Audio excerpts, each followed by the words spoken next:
ಬಡವನ ಮಗಳಾದರೂ ಕಪ್ಪಾಗಿರಬಾರದು. ಹೆಣ್ಣು ಹಡೆದ ತಾಯಿಗೆ ಎಂದು ಬೈಯಬಾರದು.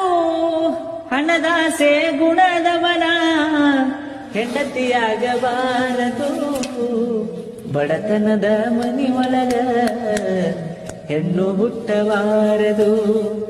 ಬಡತನದ ಮನಿಯೊಳಗ ಹೆಣ್ಣು ಹುಟ್ಟಬಾರದು. ಕರುಣೆ ಇಲ್ಲದ ಅತ್ತಿ ಮನೆಯ ಸೊಸೆಯಾಗಬಾರದು.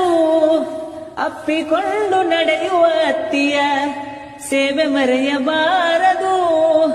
ಹಡೆದ ತಂದಿ ತಾಯಿಗೆ ಹಡೆದ ತಾಯಿ ತಂದಿಗೆ ಮಾತು ತರಬಾರದು. ಬಡತನದ ಮನಿಯೊಳಗ ಹೆಣ್ಣು ಹುಟ್ಟಬಾರದು.